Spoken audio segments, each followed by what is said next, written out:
மயிலாடுதுறை மாவட்டம் குத்தாலம் அருகே வைக்கோல் ஏற்றி சென்ற லாரி மீது மின்கம்பி உரசியதால் வாகனம் தீப்பற்றி எரிந்தது. லாரி ஓட்டுநர் தீக்காயத்துடன் உயிர் தப்பினார். கூடுதல் விவரங்களை செய்தியாளர் செல்லப்பா வழங்க கேட்கலாம். செல்லப்பா, வணக்கம். முழு விவரங்கள்.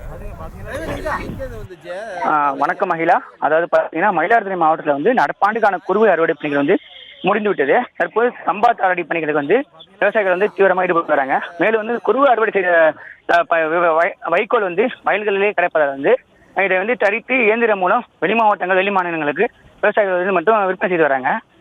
இந்த நிலையில குத்தாலம் தாலுகா மாந்தை என்ற இடத்துல இன்று நெல் ஏற்றி சேர்ந்த வைக்கோலை ஏற்றி சேர்ந்த லாரி தீப்பற்றி இருந்து விபத்து ஏற்பட்டது.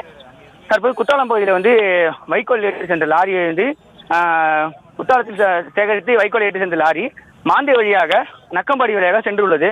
அப்போது மின்னழுத்த கம்பியில் தாழ்வாக இருந்ததால் அதில் லாரியில் இருந்த வைக்கோல் பட்டு தீப்பற்றி எரிந்தது. தீப்பற்றி எரிந்தது தெரியாமல் ஓட்டுநர் லாரியை 1 கிலோமீட்டர் தூரம் ஓட்டி சென்றார்.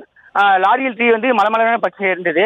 இந்நிலையில் தீ எரிவதை கண்ட அங்கமுத்து என்ற டிரைவர் லாரியை அருகில் குளத்தில் இறக்கிய முயற்சி செய்தார். அதற்குள் தீ வேகமாக பரவினார்.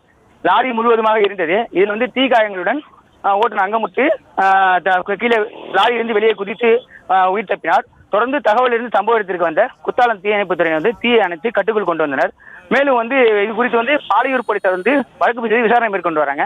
மேலும் லாரி ஓட்டுநர் டிரைவர் அங்கமுத்து என்பவர் தீ காயங்களுடன் கும்பகோணம் மருத்துவமனையில் சிகிச்சையாக அனுமதிக்கப்பட்டுள்ளார். தற்போது மின்கம்பங்கள் தாழ்வாக இருப்பதாலே இதே போல விபத்து ஏற்படுவதாகவும் இந்த வைக்கோல் அதிகமாக ஏற்றி சென்றால் விபத்து ஏற்படுவதாக என்றும் போலீசார் விசாரணை செய்து வராங்க.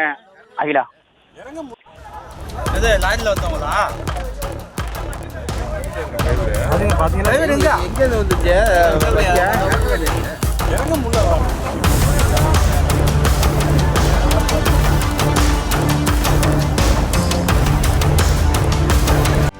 செய்திகளை உடனுக்குடனும் துல்லியமாகவும் தெரிந்து கொள்ள சப்ஸ்கிரைப் பண்ணுங்க.